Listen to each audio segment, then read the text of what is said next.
Magandang gabi mga kaibigan. Maligayang pagdating sa mga kwentong aswang, ang tahanan ng mga kwentong gigising sa inyong takot at magpapadilat sa inyo hanggang madaling araw. Bago tayo magsimula, siguraduhin komportable na kayo. Patayin ang ilaw, isuot ang inyong earphones, at huwag munang lilingon kapag may narinig kayong kaluskos sa inyong likuran. Kung mahilig kayo sa mga kwentong puno ng hiwaga, kababalaghan, at nakatatakot na aral, huwag kalimutang i-like ang video at mag-subscribe sa ating channel. I-share din ito sa kaibigan niyong matapang daw, ngunit natutulog na nakabukas ang ilaw. Sa nakaraang kabanata, tinulungan nina Elias, Kulas, at Amihan ang magkapatid na Mayumi at Hiraya na makalaya mula sa sumpang naging dahilan upang maging magtatanggal at manananggal ang dalawa. Sa loob ng lumangtor ay narinig din ni Elias ang tinig ng kanyang inang si Rosa na nagbabala, huwag niyang sundan ang tinig nito sa bundok. Ngayong gabi, haharapin nila ang wakwak na ang tunog ng pakpak ay kabaligtaran ng tunay nitong layo, bago nila hanapin ang katawang nakakabit sa dilang gumagapang mula sa ilalim ng bawat bahay. Huminga ng malalim, makinig, at tandaan, hindi lahat ng malakas ay malapit, at hindi lahat ng tahimik ay ligtas. Minsan, nasa tabi mo na ang panganib kapag wala ka nang marinig. Simulan na natin ang ikapitong kabanata ng Ang Lakbay ni Elias, tagapagmana ng liwanag. Sa ibabaw ng kubong pinasukan nila ay nakalutang ang wakwak.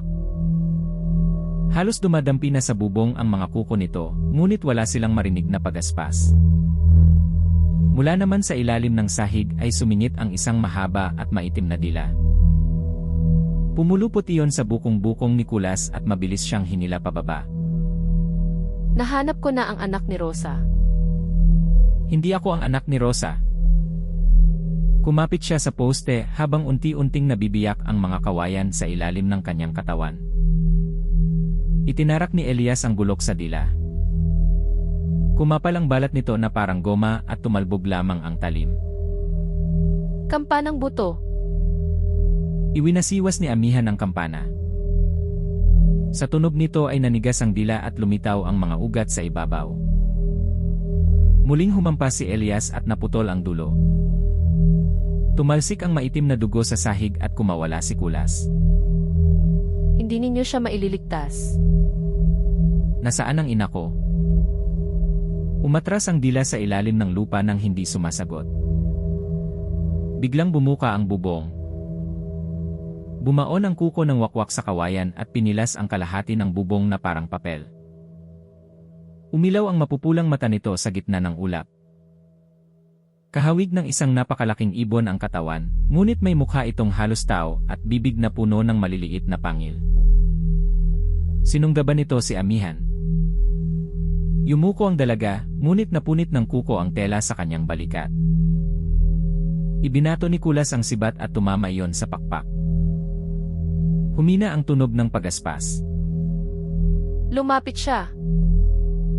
Mabilis na dumapo ang wakwak sa likod ni Kulas at isinubsob ang binata sa sahig. Kapag mahina, malapit. Naaalala ko na. Huli na. Mas mabuti ng huli kaysa kinain. Tinaga ni Elias ang paa ng nilalang. Bumuka ang sugat, ngunit hinampas siya ng pakpak at ibinangga sa dingding. Sumakit ang butas sa balikat at ang mga dating hiwa sa kanyang tagiliran. Bago muling makasugod ang wakwak ay naghagis si Amihan ng pulbos sa mga mata nito. Pumiglas ang nilalang at lumipad patungo sa makapal na ulap. Habang lumalayo, lalong lumakas ang tila kulog na pagaspas. Tumakbo silang tatlo palabas ng gumuho ng kubo. Sa likod nito ay natagpuan nila ang lagusang ginamit ng tiktik. Ngunit bago nila masundan ay gumuho ang lupa at nagsara ang butas. Kilala niya si ina. O alam niyang iyon ang pangalan na magpapasunod sa iyo. Narinig ko ang tinig ni ina sa Tor. At binalaan kanyang huwag sundan ang tinig niya sa bundok. Siguro dahil alam niyang gagayahin ng tiktik ang boses niya. Hindi sumagot si Elias. Inilabas niya ang mapa ng mga ugat. Dalawang linya ang gumagalaw sa ibabaw nito. Ang una ay paakyat sa Baryo Ulap. Ang ikalawa ay bumababa patungo sa Baryo Tahimik. Nasa ulap ang pugad ng wakwak. Ang mga lagusan ng tiktik naman ay patungo sa tahimik. Uunahin natin ang wakwak. Hindi tayo makabababa habang sinusundan tayo mula sa itaas. Binalot nila ang mga sugat at nagpatuloy sa makitid na daan. Pagsikat ng araw ay narating nila ang Baryo Ulap.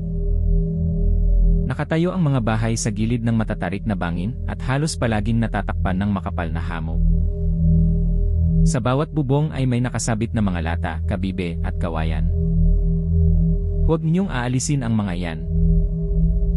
Isang matandang gabay sa bundok ang lumapit sa kanila. Kapag tumunog ang mga lata, alam naming malayo ang wakwak. Kapag tumahimik, nagtatago kami. Kabaligtaran yata. Kapag tumunog, ibig sabihin ay nandyan ang hangin. Hindi hangin ang nagpapagalaw sa kanila. Itinuro niya ang isang latang yupi at may 4 na bakas ng kuko. 14 na manlalakbay na ang nawawala sa bundok. Huling dinukot ang anak niyang si Arman at 2 mangangalakal. Narinig naming napakalakas ng pakpak kaya inakala naming malayo. Nang humina ang tunog, huli na ang lahat. Hindi basta lumilipad ang wakwak. Binabaluktot nito ang tunog upang maling direksyon ang puntahan ng biktima. Saan ang pugad? Sa batong tulisan. Ngunit ang landas ay nasa gilid ng bangin. Dinala sila ni Mang Teban sa silid na kinalalagyan ng mga gamit ng mga nawawalang manlalakbay. May mga punit na bag, sirang sandalyas, at damit na nabahiran ng maitim na putik.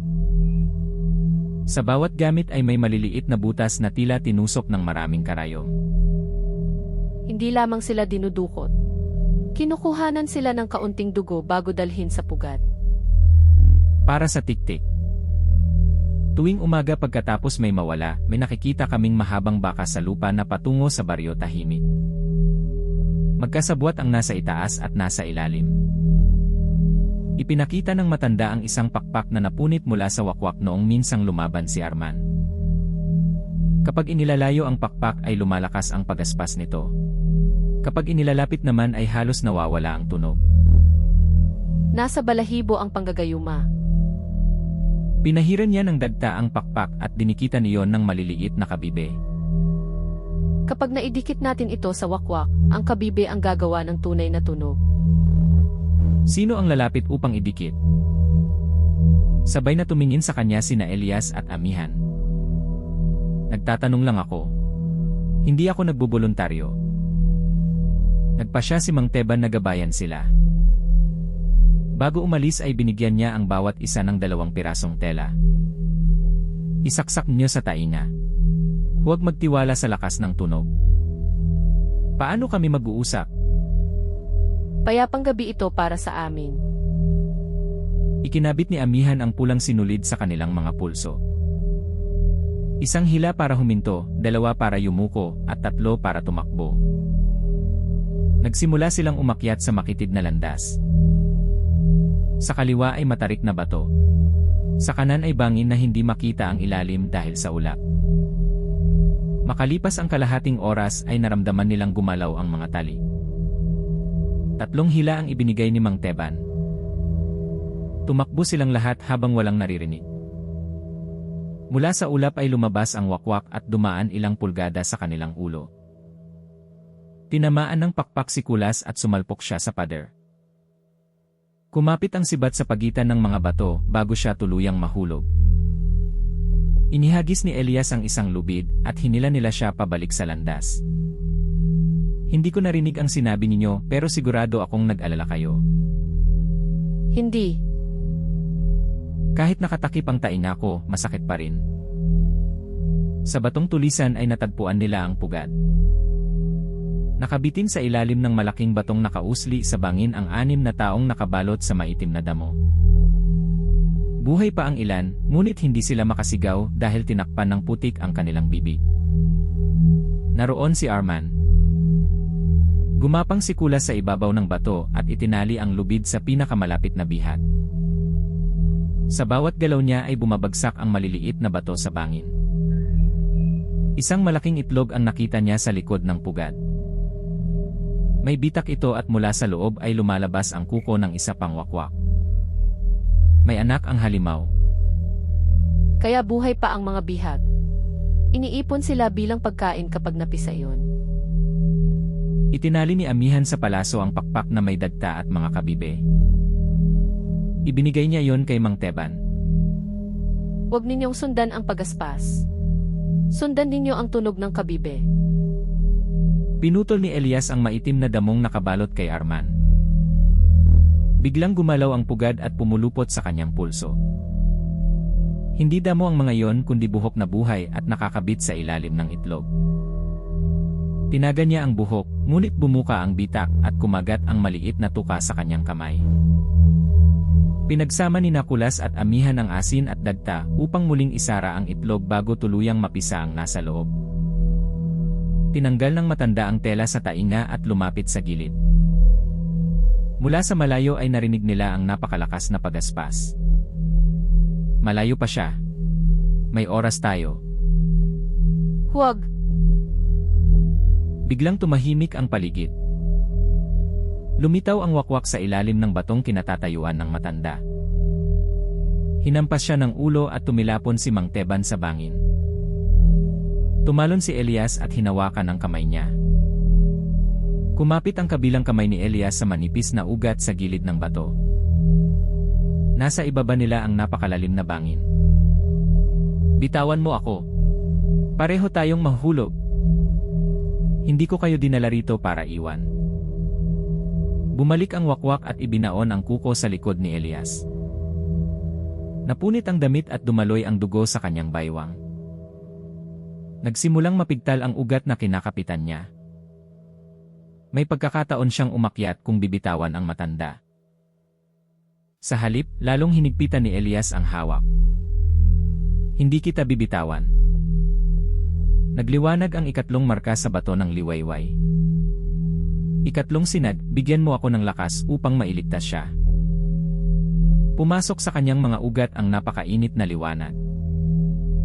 Sa loob ng ilang sandali ay bumilis ang tibok ng puso at tumibay ang bawat kalamnan. Hinila niya si Mang Teban paitaas gamit ang isang kamay. Nang sumugod ang wakwak, lumundag si Elias mula sa gilid at tumapak sa pakpak nito. Tumakbo siya sa ibabaw ng pakpak habang lumilipad ang nilalang. Itinarak niya ang gulok sa bakal na kwintas na may tatak ng itim na buwan. Nabasag ang kwintas at sumabog ang maitim na usok. Nagwala ang wakwak at inihagis si Elias patungo sa pugad. Bumagsak siya sa batong nakausli at nawala ang lakas ng ikatlong sinag. Nanginig ang kanyang mga binti at halos hindi niya maitaas ang sugatang braso. Ilang sandali lamang ang kapangyarihan. Huwag mo nang pilitin. Pumailan lang ang wakwak at muling sumugod. Ipinikit ni Elias ang mga mata at hindi pinakinggan ang pakpak. Sa halip, naramdaman niya ang paggalaw ng hangin sa sugat sa kanyang likod. Sa kanan, inihagis ni Kulas ang lambat na may mga kawit. Nasilo nito ang kanang pakpak ng wakwak at bumagsak ang nilalang sa bato. Tinuhog ni Mang Teban ng kawayan ang kaliwang pakpak upang hindi ito makalipad. Sumugod si Amihan at ibinuhos ang asin sa sugat sa paa. Umungal ang nilalang at pinunit ang lambat. Hinablot nito si Kulas sa dibdib at iniangat. Elias, kung may natitira ka pang bilis, ngayon mo gamitin. Hindi na muling lumiwanag ang ikatlong sinag. Tumakbo pa rin si Elias at lumundag mula sa bato. Kumapit siya sa paa ng wakwak habang hawak nito si Kulas. Tinaga niya ang litid sa likod ng tuhod ng nilalang.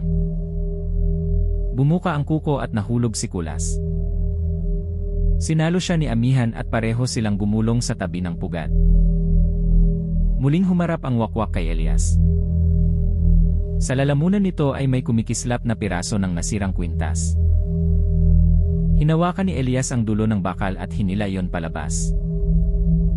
Kasama ng bakal na lumabas ang isang mahabang ugat na nakakabit sa tatak ng itim na buwan. Pinutol niya ang ugat. Nawala ang mapulang liwanag sa mga mata ng wakwak.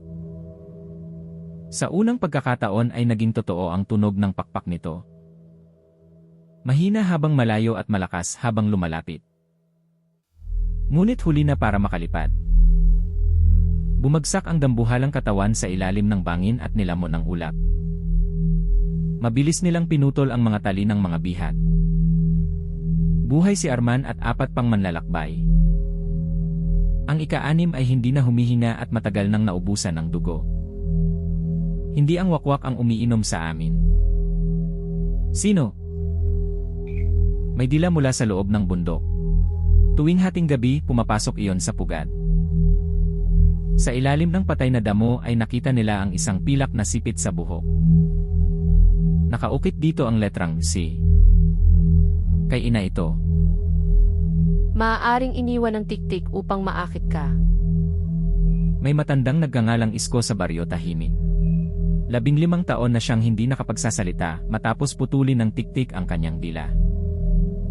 Siya lamang ang nakakita sa nilalang at nabuhay.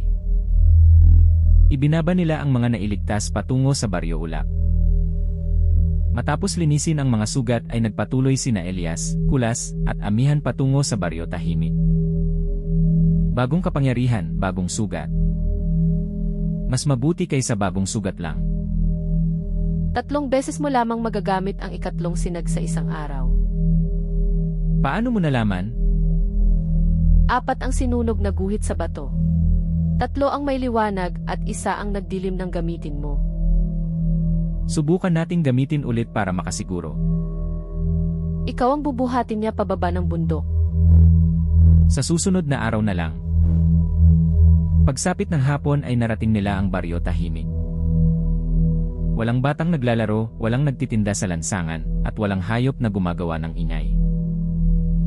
Nabalutan ng tela ang mga kampana at nilagyan ng lumot ang ilalim ng mga tsinelas. Sa bawat bahay ay may nakasulat na babala. Huwag magsalita pagkalubog ng araw. Sinalubong sila ng kapitana na si Luisa at ng matandang si Isko. May malalim na peklat sa bibig si Isko at wala na ang kanyang dila. Naririnig ng tiktik ang boses kahit nasa kabilang dulo ng baryo. Kapag nalaman nitong gising ka, daraan ang dila sa ilalim ng sahig. Ilan na ang namatay? 17. Wala ni isa ang nakakita sa katawan nito.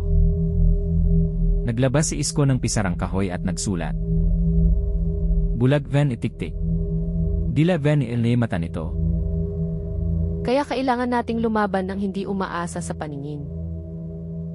Ipinakita ni Elias ang pilak na sipit. Nanlaki ang mga mata ni Isko.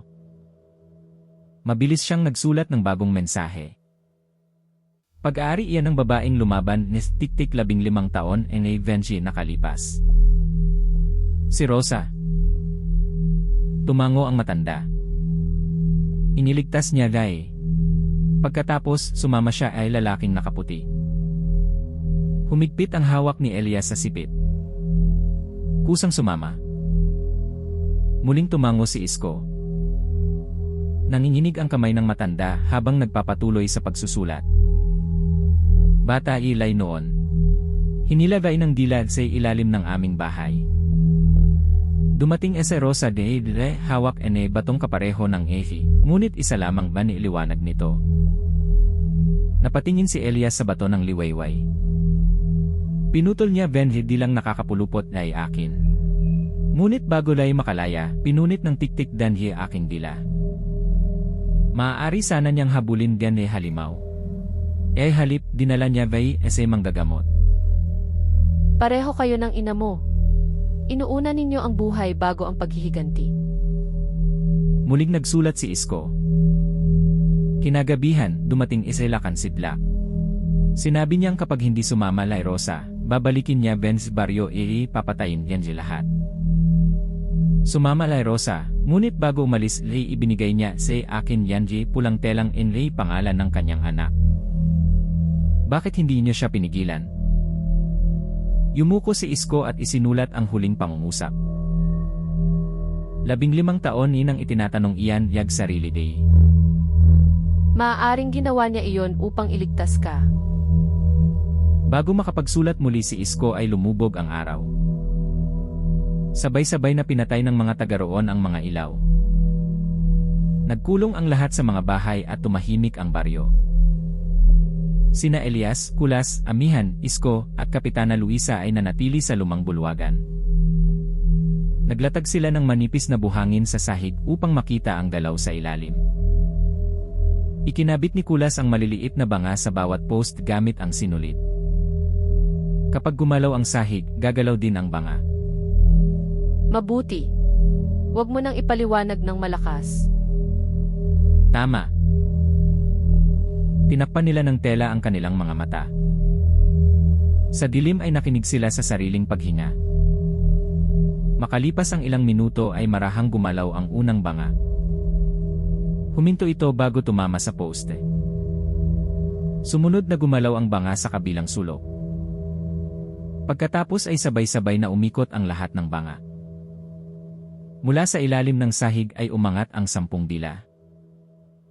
Isa ang pumulupot sa baywang ni Kapitana Luisa. Hinila siya nito patungo sa siwang, ngunit hinawakan ni Amihan ang kanyang mga kamay. Tinaga ni Elias ang dila batay sa paggalaw ng sinulit. Sa halip na maputol ay nahati ito sa 2 at parehong sumalakay. Tinuhog ni Kulas ng sibat ang isa at ipinako sa dingding. Pumulupot ang ikalawa sa lig niya. Tinusok ni Isko ng patalim ang ugat sa ilalim nito. Kumawala si Kulas at napaupo habang humihingal. Biglang nagsalita mula sa lahat ng direksyon ang tinig ni Rosa. Elias, narito ako sa ilalim. Tulungan mo ako. Inalis ni Elias ang takip sa mata. Sa gitna ng sahig ay nakita niya ang mukha ng ina sa pagitan ng mga kawayan. Anak, buksan mo ang sahig. Huwag kang tumingin. Mula sa bibig ng huwad na Rosa ay lumabas ang manipis na dila. Tumusok iyon sa sugat sa balikat ni Elias at hinila siyang pababa. Nabiyak ang sahig at nahulog siya sa madilim na lagusan. Tumalon sina Kulas at Amihan bago tuluyang magsara ang siwang. Bumagsak silang 3 sa tambak ng mga buto at lumang damit. Sa paligid ay may daan-daang butas na magkakapareho ang laki. Mula sa bawat butas ay may dilang lumalabas at gumagapang sa pader. Hindi ko na alam kung alin ang puputulin. Wala. Mga galamay lamang iyan. Nasaan ang katawan? Kung bulag ang tiktik, hindi nito kailangan ng liwanag. Hanapin natin ang lugar na walang dila. Muling tinakpan nila ang kanilang mga mata. Inilagay ni Kulas ang dulo ng sibat sa lupa upang maramdaman ang panginginig. Gumapang sila sa lagusan habang iniiwasan ang mga bahaging nanginginig. Paminsan-minsan ay dumadampi sa kanilang mukha ang basang dila, ngunit hindi sila gumagalaw. Sa ikatlong liko ay naramdaman ni Elias ang isang bahagi ng lupang lubos na tahimik. Nasa kanan. Humampas siya ng gulok. Tumama ang talim sa matigas na balat at may sumigaw sa kailaliman. Bumuka ang lupa at lumitaw ang tunay na tiktik. Kasing laki ito ng kalabaw, payat ang katawan, at walang mata ang makinis na mukha. Ang bibig nito ay mula baba hanggang dibdib, at mula rito nagmumula ang daan-daang dila. Pareho kayo ng amoy ng iyong ina. Nasaan siya? Patayin mo muna ako. Sabay-sabay na humagupit ang mga dila. Pinalakas ni Elias ang ikatlong sinag at mabilis na umiwas sa pagitan ng mga galamay. 3 dila ang naputol ng kanyang gulok bago humina muli ang liwanag. Sumugod si Kulas sa kaliwa at pinagsasaksak ang bibig ng nilalang. Pumulupot ang isang dila sa kanyang hita at pinunit ang benda sa dating sugat. Tinamaan si Amihan sa pulso at nahulog ang kampanang buto. Agad sinunggaban ng tiktik ang unang susi. Ito ang hinahanap ng lakan. Ipinulupot nito ang 5 dila sa kampana at dinala patungo sa pinakamalalim na butas. Hinawakan ni Elias ang mga galamay. Ikalawang sinag, ibalik mo ang ninakaw. Dumaloy ang gintong liwanag sa mga dila. Tumigil ang kampana at mabilis na bumalik sa kamay ni Amihan. Kasabay nito ay bumalik sa mga kalansay ang huling alaala ng kanilang mga tinig. Rosa. Rosa. Rosa. Nayanig ang tiktik sa mga tinig ng mga pinatay nito. Tumahimik kayo. Iwinasiwas ni Amihan ang kampana. Tumigas ang mga dila at nawala ang kakayahan nitong gayahin ang mga boses. Itinarak ni Kulas ang sibat sa ilalim ng malaking bibig. Bumaon ang talim, ngunit kinagat ng tiktik ang kahoy at binali ito sa dalawa. Pang-apat ko ng sibat yan. Bilangin mo pagkatapos nating mabuhay. Sinunggaban ng 3 dila si Elias at ibinangga siya sa pader. Bumaon sa dibdib niya ang matulis na dulo ng isa. Naramdaman niyang hinihigop nito ang dugo at liwanag mula sa bato ng liwayway. Nagdilim ang unang sinag at nanghina ang kanyang mga tuhod. Hindi mo maaabot si Rosa. Nakakadena siya sa ilalim ng bundok itim. Buhay siya. Buhay ang katawan. Ngunit ilang alaala pa ang natitira. Nagwala si Elias at pinutol ang dilang nakabaon sa dibdib. Ngunit sa galit ay hindi niya napansin ang galamay na papalapit sa likod. Tumalon si Amihan at sinalag iyon gamit ang sariling braso. Bumaon ang tulis mula palad hanggang siko.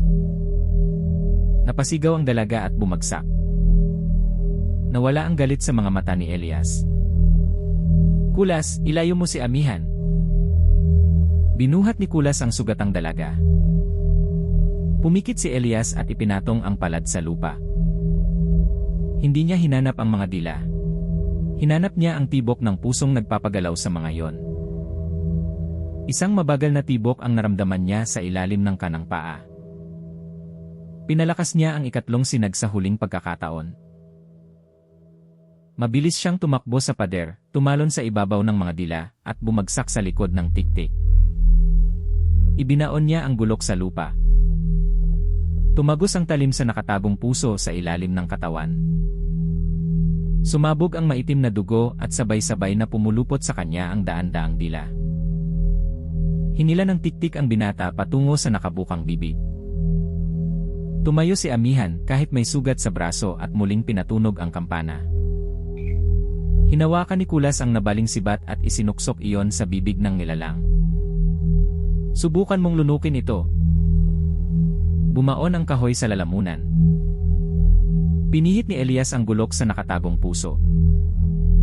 Naputol ang mga dila at nahulog sa lupa na parang mga patay na ahas. Bumagsak ang tiktik, ngunit humihinga pa. Sabihin mo kung nasaan ang ina ko. 15 taon na ang nakalipas, iniligtas ako ni Rosa sa mga tauhan ni Lakan. Kapalit ng buhay ko, ipinangako kong ituturo ko ang lagusan patungo sa huling pinto. Ngunit ipinagkanulo ko siya. Sinabi ko kay Lakan kung saan siya daraan. Ikaw ang dahilan kung bakit siya nahuli. Kusang sumama ang iyong ina upang hindi ka mahanap. Ngunit ako ang nagsara sa daang maaari sana niyang balikan. Kumuyom ang kamao ni Elias. Itinaas niya ang gulok, ngunit hinawakan ni Amihan ang kanyang pulso. Kailangan natin ang natitira niyang nalalaman. Nasaan ang lagusan? Sa ilalim ng libingan sa Baryo Malinaw. Hanapin mo ang bangkay na hindi bangkay. Umubo ng dugo ang nilalang. Buhay si Rosa. Noong huli ko siyang nakita, hawak niya ang pulang panyo na may pangalan mo. Sinabi niyang kapag nakita kita, ipaalala kung hindi kanya iniwan. Pinili niyang manatili upang mabuhay ka. Bakit ngayon mo lang sinabi? Dahil mas natatakot ako kay Lakan kaysa sa iyong ina. Ngayon ay mas natatakot akong mamatay na dala ang utang ko sa kanya. Huminto ang paghinga ng tiktik. Namatay ang mga dila at gumuho ang mga lagusan sa paligid nila. Hinanap ni Kulas ang daan palabas habang pasan ang sugatang si Amihan. Pinakawalan ni Elias ang unang sinag at nakita ang bakas ng mga paang iniwan ni Isko sa lupa. Sinundan nila yon hanggang marating ang butas sa ilalim ng bulwagan. Hinila sila ni Isko at Kapitana Luisa bago tuluyang gumuho ang lagusan. Pagsikat ng araw ay nagsimulang magsalita muli ang buong baryo. Tinanggal ang tela sa mga kampana, muling naglaro ang mga bata, at binuksan ang mga bintanang matagal na isinara. Tinahi ni Kapitana Luisa ang sugat sa braso ni Amihan at nilinis ang likod ni Elias. Binalot naman ni Isko ang hita ni Kulas habang nakangiti sa mga reklamo nito. Hindi po ako nagrereklamo. Ipinaliliwanag ko lang kung gaano kasakit. Ibinigay ni Isko kay Elias ang isang lumang piraso ng pulang tela. Iniwan ni Rosa noong iniligtas niya Guy. Sa laylayan ng tela ay nakaburda ang pangalang Elias. Ipinikit ng binata ang mga mata at idinikit iyon sa kanyang noo. Hahanapin kita, ina. Kahit hindi mo na ako maalala. Nang ilapat niya ang pulang tela sa mapa ng mga ugat, lumitaw ang daan patungo sa Baryo Malinaw. Dumaraan ang landas sa isang ilog na ginagamit ng mga taga roon sa paglalaba. May babala. Ano na naman? Huwag hahawakan ang telang gumagalaw kahit walang hangin. At huwag maniniwala sa bangkay na hindi nakikita ang mukha. Maaari bang sa ibang daan tayo dumaan? Iyon ang pinakamabilis. Lagi namang pinakamabilis ang daang may halimaw. Kinagabihan ay narating nila ang ilog sa labas ng Baryo Malinaw. Sa pampang ay nakakalat ang mga damit ng mga naglalaba, ngunit walang taong naroon. Pumulot si Kulas ng puting kumot.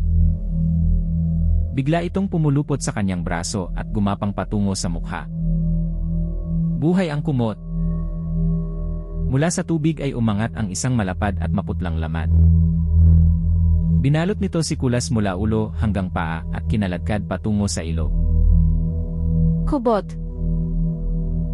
Kasabay nito ay tumunog ang kampana mula sa libingan ng Baryo Malinaw. Sa ibabaw ng pader ay lumitaw ang isang mabalahibong nilalang na may dalang bangkay sa balikat. Inihagis nito ang katawan sa isang bukas na libingan at pinalitan iyon ng puno ng saging na binalot sa damit. Ang buhay ay sa kubot. Ang patay ay sa akin. Mga kaibigan, dito nagtatapos ang ikapitong kabanata ng Ang Lakbay ni Elias, tagapagmana ng liwanag. Sa pakpak ng wakwak, natutuhan nating madaling linlangin ang taong umaasa lamang sa unang naririnig o nakikita. Ang pag-unawa sa panganib ay nangangailangan ng maingat na pagmamasid at tapang na baguhin ang nakasanayang paniniwala. Ang tiktik naman ay paalala na ang takot ay maaaring magtulak sa isang tao o nilalang na ipagkanulo ang nagligtas sa kanya. Ang pag-amin sa huling sandali ay hindi bumubura sa pinsala, ngunit maaari nitong pigilan ang mas marami pang pagkakamali. At sa paggising ng ikatlong sinag, pinatunayan ni Elias na ang lakas ay hindi ibinibigay upang ipakita kung sino ang pinakamakapangyarihan. Dumarating ito kapag may isang taong ayaw nating bitawan, kahit nanganganib ang sarili nating buhay. Sa susunod na kabanata, haharapin nina Elias, Kulas, at Amihan ang kubot na binabalot ng buhay ang mga biktima, bago nila pigilan ang balbal na nagnanakaw ng mga bangkay at nagpapalit ng katawan ng saging sa mga libingan. At sa Baryo Malinaw, makikita ni Elias ang isang liham na isinulat mismo ng kanyang ina. Kung nagustuhan niyo ang kwentong ito, huwag kalimutang i-like ang video, mag-subscribe sa mga kwentong aswang, at pindutin ang notification bell para hindi mahuli sa susunod nating kwentong kababalaghan. I-share din ito sa kaibigan niyong sumusunod sa tunog sa dilim at mahilig pulutin ang mga damit na hindi naman sa kanya. Hanggang sa muli mga kaibigan. Matulog ng mahimbing, ngunit kung biglang tumahimik ang pagaspa sa inyong bubong, huwag kayong titingala. Baka nasa ibabaw na ninyo ang wakwak, habang sinusukat ng dila ng tiktik ang pagitan ng sahig at ng inyong puso.